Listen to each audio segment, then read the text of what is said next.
Alright, mga kababayan, mga kaibigan, mga katokis at mga kapots. Kamusta po kayong lahat? And once again, welcome po dito sa Simply Tokis Vlog. Tayo po ay magbibigay ng maiksing komento, opinyon at reaksyon sa mga maiinit na usaping politika sa ating bansa. Maraming salamat po sa patuloy niyong pagsuporta at pagtangkilik dito sa ating mumunting channel. And once again, shout out po sa lahat. May God bless us all. May God bless our country, the Philippines. And may God bless and protect the Marcos administration from the forces of Kampo ng Kadiliman and their minions. Pag-usapan natin mga kababayan itong mga Duterte minions, no? Kasi po sila nag-aaway. No, tingnan niyo na lang yung mga vlogger influencer nila na mga fake news maker. Sila nag-aaway dahil sa money. Basta pera ng usapan, yung mga vloggers, influencer ng Duterte, parang mga asong ulol. Sila nagkakagatan. O ngayon, ito namang dalawang dating spokesperson ni Digong, yung isa legal counsel niya, ay nag-aaway din, nagpapatutsadahan. No? Yung isa nga dyan, si Sal Panelo, sabi niya, sino? Harry Roque? Sino yan? O, di ba? Hindi niya kilala. Biruin mo, nasa the same circle lang kayo, pero nagkukunwari ka ba na hindi mo kilala o totoong hindi mo kilala si Harry Roque? Pinalitan kanya nga bilang isang spokesperson. So meaning hindi mo kilala si Harry Roque o you don't know him personally. Probably you heard the name, you seen him but you don't know him personally. No? Nagpapatutsadahan na po itong dalawa. Si Harry Roque sinagot niya na yung patutsada ni ni Sal Panelo. Okay? Kasi itong alam niyo naman, si Harry Roque, puganti po yan. May warrant of arrest na siya. Pero defiant po siya. Actually, hinahamon niya po ang DOJ. Sige, parang po siya, si Cardo. O kaya si FPJ na lang, sumalangit na wang kaluluwa. 1:1,000. Para po siyang si Samuel, si Propeta Samuel sa Old Testament. No? Sa libong dami ng propeta ni Baal. O, Baal na lang po, ha? Mag-isa lang si Samuel, pero ang kinatigan ng Diyos si Samuel. Parang ganun din po. Feeling po ni Harry Roque, one against the world po. At siya rin po ang magwawagi dahil siya po ay si Superwoman. Ay, mali. Sorry naman po. Ay, siya daw po pala si Spider-Man. Ayan, oh. Roque, wag ka nang mag-anyong Spider-Man. Kilala ka na namin. Ito po, puntahan natin itong sinabi ni Sal Panelo kay Harry Roque, mga kababayan. Biruin nyo, no? DDS versus DDS. Sabi ko sa inyo, magkakagatan tong mga to eh. Para po, halimbawa, nanalo si Panelo, edi good graces siya ni Duterte, ni Digong. Tao siya ni Digong eh. O baka mapansin din siya ni Sara Duterte, baka gawin siyang election manager. Si Roque, tao siya ni Sara eh. O di ba? O baka naman naiinggit si Panelo kay Roque at malapit siya kay Sara. Di ba? Ito po ang unang sinabi ni Sal Panelo sa Impact Leadership Quote Card. O ayan po. Quote, ang naging basis, galing na mismo sa mga nagdidemanda sa kanya.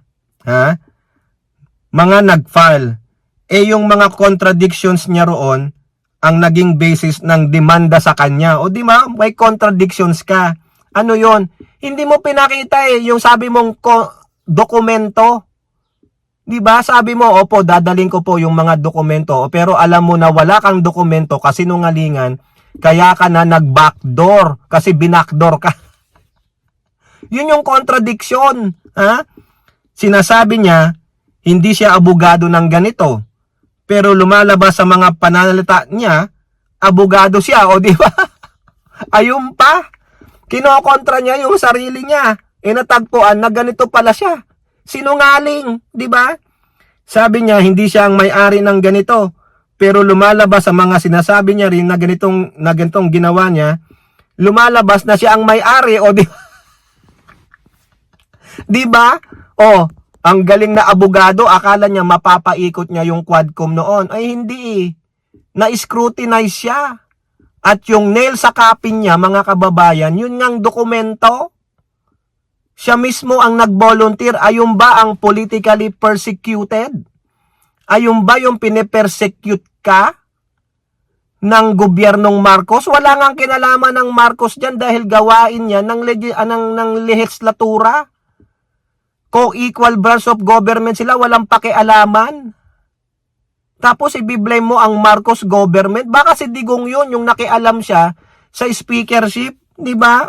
Kita mo yan? Eto pa mga kababayan, ang sinabi ni Sal Panelo. Talagang sinasabi niya rito umuwi ka na kasi.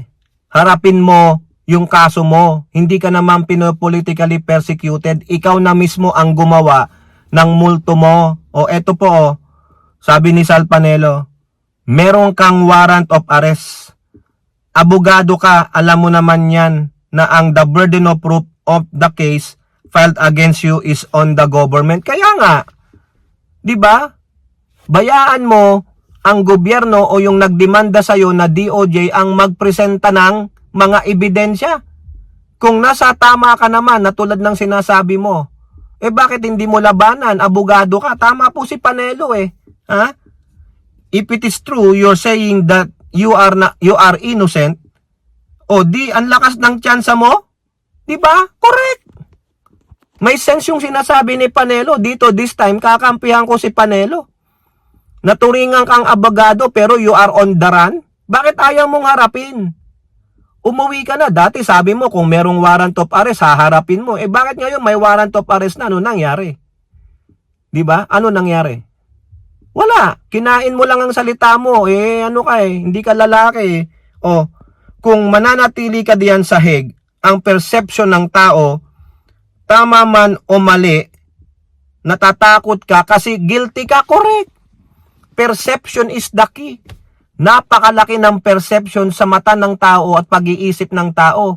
Kami nga, ako. Ay, ayaw umuwi. Ayaw harapin, takot.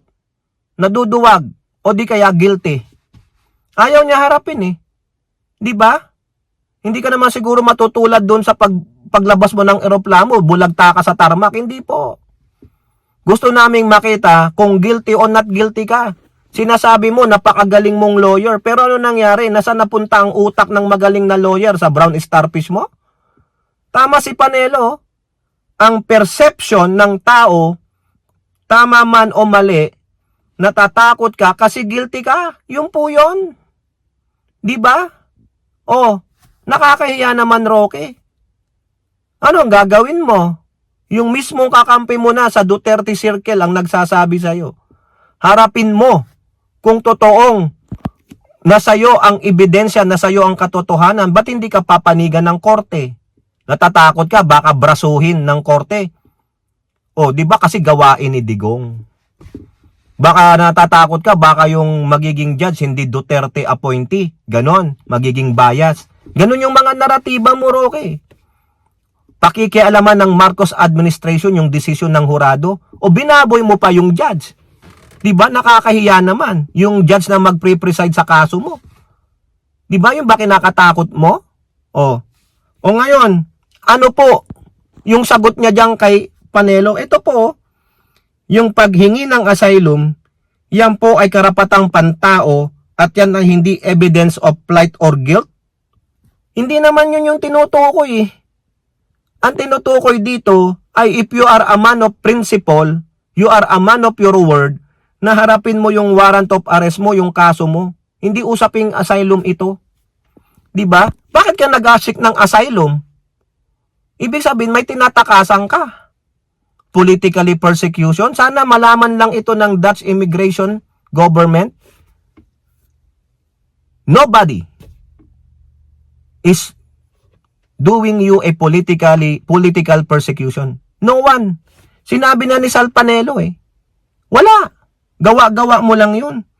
Wag mong ipangsanggalang yung asylum. 'Di ba? Hindi daw po 'yan evidence of plight or guilt. Hindi. Plight means guilt, 'di ba? Nag-plight ka tumakas ka meaning guilty ka. Wala na, Roque. Tingnan mo yung perception. The perception is the key. Napaka-importante. Tumakas ka 'Di ba? Ayaw mong harapin, meaning guilty, may tinatago. Di ba, Roque? Ang dami mo pang daldal dyan eh. O, yung pala, ibig lang sabihin, wala kang yagballs, you're not man of principle. Bakit? Tago-tago eh. Ha? Now, mga kababayan, ano pa ang sinabi naman ni Harry Roque dito po sa DOJ? Kasi may nababalita na ang DOJ daw po ay nagre-request na ng red notice sa Interpol. Pero sabi po ng DOJ through Miko Calabano, Undersecretary, spokesperson, hindi naman daw po. Wala pa. O pinabubulaanan. Ha? Ngayon, itong si Harry Roque, since matapang, matapang kasi nandun siya sa Netherlands eh. Sana makita ito ng Netherlands, yung mga pinagsusulat niya, yung mga ina-attitude niya. No? Hindi po karapat dapat mabigyan ng asylum sa aking opinion si Harry Roque. Yung ganyang inaasal niya, yung ganyang pananalita niya, no. Hindi siya dapat bigyan ng asylum. Eto po, and the same time, walang nagpo-politically persecution sa kanya. He is not persecuted, but they want to prosecute him because of the crimes allegedly he committed along with the others. Ito po sabi niya, hamon niya sa DOJ. Magsama-sama na kayo dyan sa DOJ. Mag 500 na utak pa kayo. Hinahamon ko kayo. Sige, subukan ninyo ako kunin. Ay Allah! Subukan daw kunin. Sige nga. Try nga natin. Ang yabang ni Roque, it's me against the world. It's me against the Marcos administration. Sige. Kunin ninyo ako. Kunin ninyo ako. May mangyayaring di maganda sa inyo. Bakit? Kasi sabi ni Roque sa una niyang statement, huhulihin sila ng Dutch police. Kasi alam ng Dutch government ang about sa asylum. Alam nila ang human rights. Ang tanong, Roque, paano pag ikaw ay pinagkanulo ng Dutch government? Sabi nga ng DOJ, it's up to the Dutch government to implement the warrant of arrest kay Roque. Kung with the good graces of the Dutch government sinabi, outright reject ang iyong asylum, kunin na ninyo. Wala na yung sinasabi mong human rights.